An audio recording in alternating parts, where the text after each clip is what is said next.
championship. Okay, Damon will be out on the circuit shortly in the Renault Spider, but right now we're looking forward to the Rothmans Historic Grand Prix. Let's join our commentary team.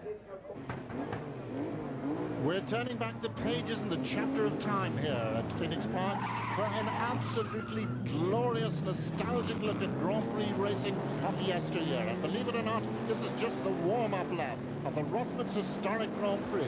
On my left is Colin Doherty, will be my fellow commentator, and on my right, Damon Hill, who is sitting here absolutely wide-mouthed, I think, at the sights and signs that we're looking even on the warm-up lap, Damon. Well, it's pretty astonishing, isn't it? These cars are difficult to remember that these cars used to be the state of the art when they came out 50 or more years ago. Well, that's it. And I mean, to me, this is just heaven. We are looking at the cars racing down towards Dublin Crystal Corner now. That was the situation on the grid. Ludovic Kennedy will take up pole position.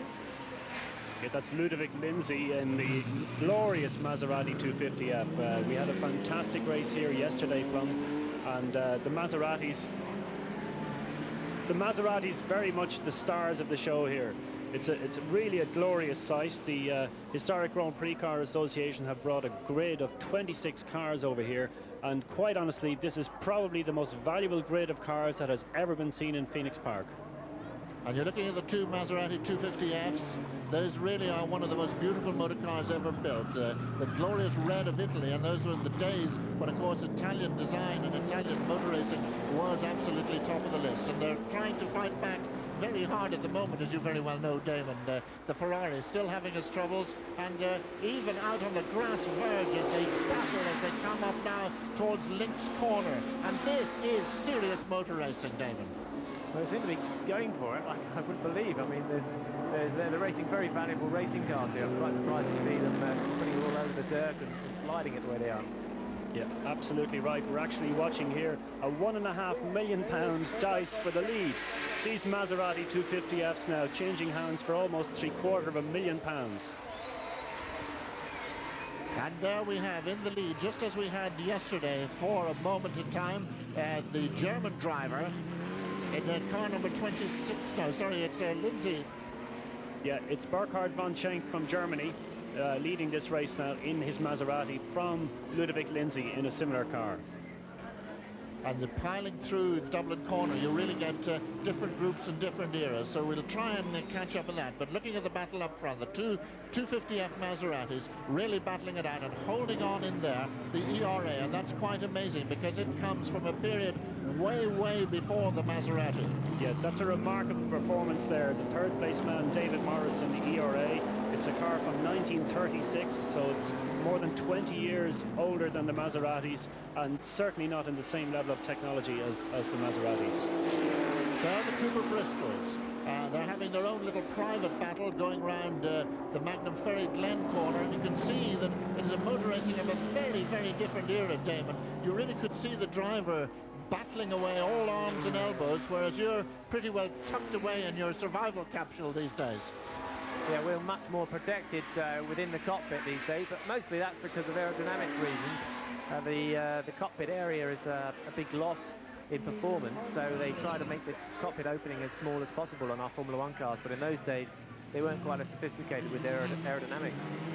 Now look at this battle between the two 250Fs. It's still Bernhard von Schenk from Germany just about leading as they head out into the country that time from Lindsay, and it's Ludovic Lindsay, the son, incidentally, of Sir Patrick Lindsay, who used to drive this car with tremendous verve and style as he ups it and locked it around the circuits of England. And he's just gone into the lead.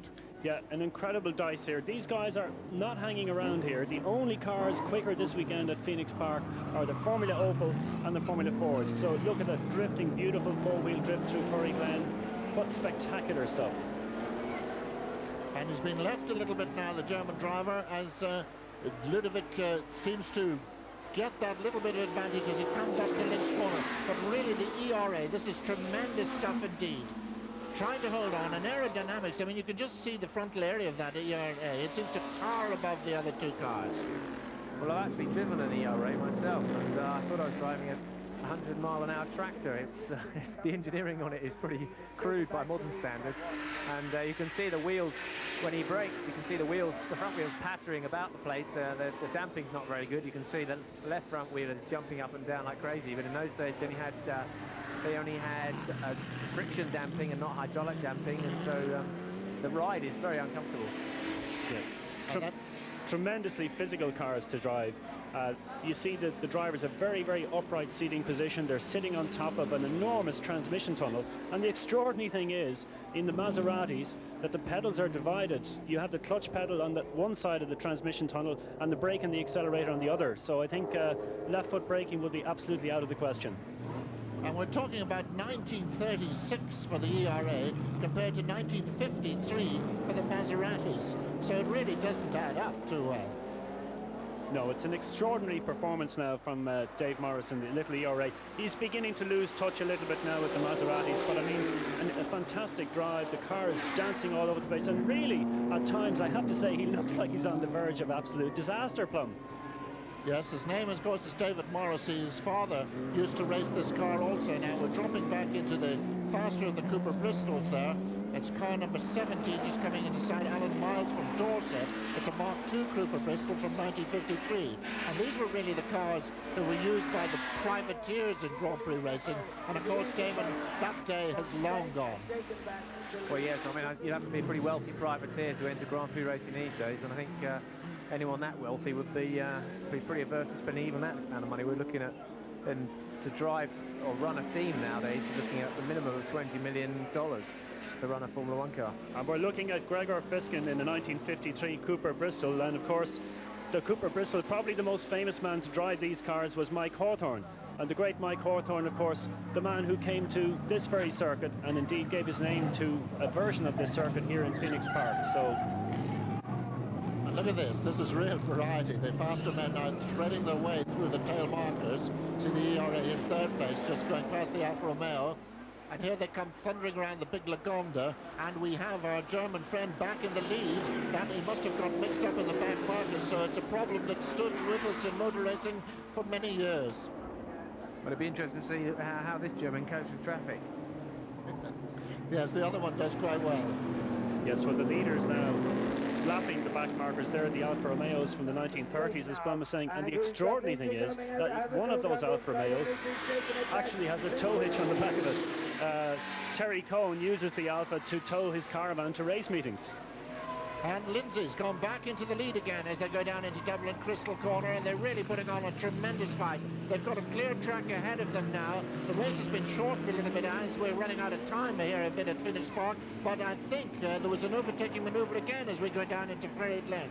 So Von Schenk looks like he's back in the lead. There's one of the few local drivers waving the quicker men past in his Alfa Romeo. That's Johnston from the north of Ireland. Here they are, battling again as they come down into Magnum Ferry Glen. Number 21 in the lead. That's Berhard von Schenk in the 250F Maserati dating back to 1956.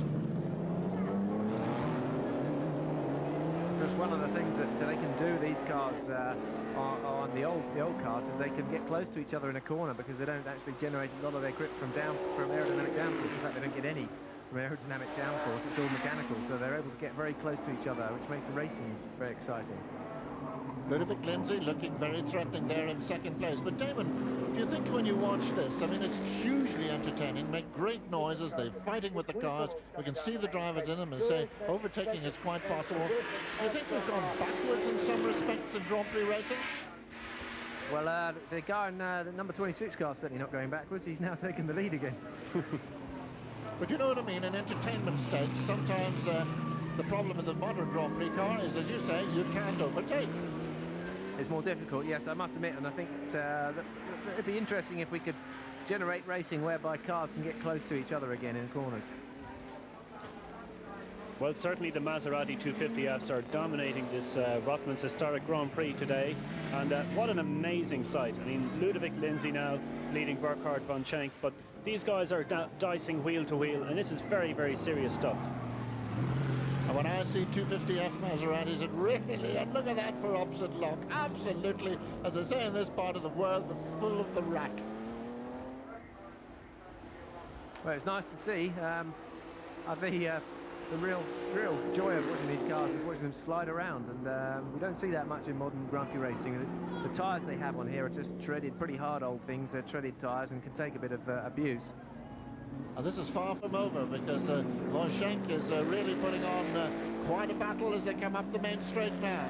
And we're on the last lap, looking for the checkered flag now, and it looks like Ludovic Lindsay, it could be his race. Ludovic Lindsay coming down into the braking distance there at Dublin Crystal Corner. He's only got 3 corners to do it now, the German, if he's going to really snatch victory. And out they go out into the countryside once again, down the Rathstrom Motors, and there is Andy Johnson there, bouncing around in the Alfa Romeos, and some tremendous history on these motor cars, picking up number 5 there. They really all original factory cars virtually. That's James Lindsay from London. That's a 1933 car, and here they are lapping the Alfa Romeos now as they come down into Ferry Glen. Yes, well, there's dices up and down the field here, Plum. There are no less than 8 classes of cars here, so everyone who's out there today is having a dice with somebody else in a car of a similar vintage, and I think having a great deal of fun. So any bets, Damon? Who's it going to be? Which one of these 2 Maseratis? Well, I wouldn't like to put any money in it at the moment. It's been changing every lap. David Morris still there in 3rd place, just behind a back marker. It's a 1936 car. In fact, the car that won the Cork Grand Prix in 1936. Yes, well, they're onto the main straight now for the last time and looking for the checkered flag. Beg your pardon, they started their last lap. And it's Ludovic Lindsay still in the lead here, but for Burkhard von Schenk putting Ludovic under tremendous pressure here. He has the inside line now for Dublin Crystal Corner, and he holds it beautifully under braking. The extraordinary thing to bear in mind here, as we watch Ludovic Lindsay getting it sideways, is that these cars have drum brakes all round. There are only 2 cars out in this field that actually have disc brakes. And I think you could have called that, Damon, a bag full of neutrals there for a while. They couldn't seem to find gear. Yeah, it did look like the driver, number 26 car, was having trouble getting gears. Of course, it's a lot more difficult to change gear on these cars, and that was part of the skill of a driver in the old days, was to look after the machinery. The other thing that is a little bit uncomfortable is that the transmission of these motor cars runs right down between your legs, so you wouldn't want anything to go wrong with that. Now, who's going to do it? Really get the feeling that these 2 are putting on a tremendous show for us. You're looking at literally millions of pounds worth of motor cars that they're playing with. They're coming up side by side into Links Corner, and this is exactly the show that they put on yesterday for the enormous crowds here at Phoenix Park. And it's a 2-horse race, but what a race. Damon, are you enjoying this? I've really enjoyed it. It's been very, very exciting watching the cars sliding around. I guess you're not going to know exactly who's going to cross the line first. Is that the last lap there? Oh, and he's gone. Lindsay's gone, and nearly Van Schenk as well. And surely the ERA now is through into 2nd place. So I'm afraid, Damon, it's going to be another Grand Prix victory for a German. Well, at least it's not the other German. Right, out he goes into the countryside, a little bit chastened, I would imagine, for his experience. Well, my goodness, here we see a replay now, and Ludovic Lindsay beginning to put Burkhard von Schenk under a lot of pressure, but as you see, Burkhard totally overshot, and then Ludovic spins, getting very oily down there, I think, at Dublin Crystal Corner.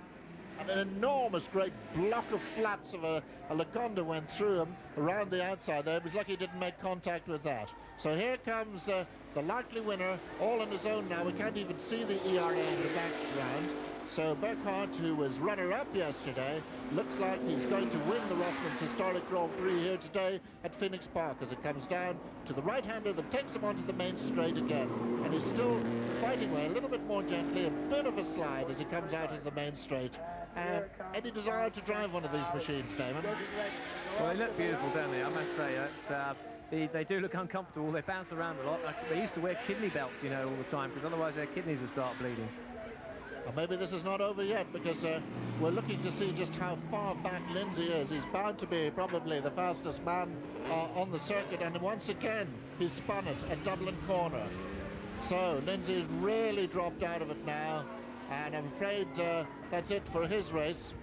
We say goodbye to Damon and thank him very much for joining us, as he's a very, very packed schedule.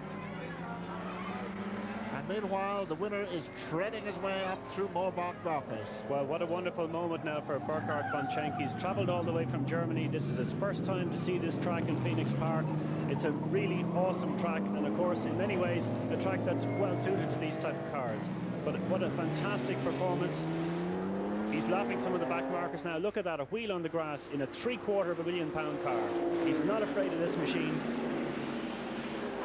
One of those Alphas, incidentally, car number 5, driven by James Lindsay, has a tremendous Irish record. It won the 1935 Limerick Grand Prix, was runner-up in the County Down Trophy in 36 and the Cork Grand Prix in 37 and 38.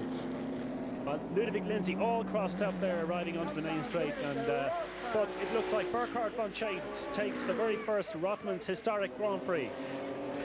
And Lindsay somehow managed to get back into second place, and surely he had the fastest lap and those closing laps after his mistake. Meanwhile, one of the Cooper Bristols coming up to take the checkered flag. And in third place, it was the ERA. Fourth was Miles, the first of the Cooper Bristols. And fifth, Fisher, I think, number 16. Yes, in another one of the Mark II Cooper Bristols dating back to 1953. So extraordinary. What a good match. Some of these cars were yet separated by an enormous distance in years. And of course, there were wars and things in between. Well, what a wonderful show they put on, Plum, and really you have to congratulate the Irish Motor Racing Club and the Leinster Motor Club for making the efforts to persuade the Historic Grand Prix Car Association to bring over this grid of cars. They really are mouth-watering. And the huge crowds really enjoying. I see a good few grandfathers and grandmothers in the crowd there, probably having a very intimate knowledge of these cars in their heyday. Burkhard von Schenk, congratulations, a wonderful historic Grand Prix there. That was quite a dice you had with Ludovic Lindsay. Yes, and it was all around the track on almost 12 laps. And regrettably, he lost it on, I think, the third last lap at the corner there. And so I was on my own. I was not going to slow down for that so that we could continue the dice. It was a great race, as we had it yesterday. There, the roles were reversed. He was first, I was second. So is this weekend the first time you've driven at the Phoenix Park? Yes, and I hope that it was not the last time. So you obviously enjoyed the circuit, but it's quite challenging. Well, it is challenging. It's hard on the cars, but I think with these numbers of laps we can do it, and so far the cars stood the course. No? What's the history of your Maserati? This one was a team car driven by Bera in '56. Regrettably, he had Fangio and Moss always ahead of him, so he in five Grand Prix, he came always in third. So it never won that year, but 5 times third isn't bad either. No? But you're obviously very happy with the performance of it this afternoon. Yes, certainly. Burkhard, congratulations, well done once again. I'll hand you over now to John Daly, Marketing Director with Rothmans. He's going to make the presentations. So John Daly steps up into the rostrum for the historic Grand Prix, which goes to Germany and, of course, to Maserati, both in first and second place. Ludovic Lindsay in second place. A very, very famous historic racing family. As I said in the commentary, his father used to be a great racing driver. There he is. And he's handed down the Maserati to his son, who handled it, as we said, admirably. So in second place. Then in third place, the ERA, and possibly David Morris's performance was maybe the most heroic of them all. And then the first of the Cooper Bristols, home in fourth place, Miles.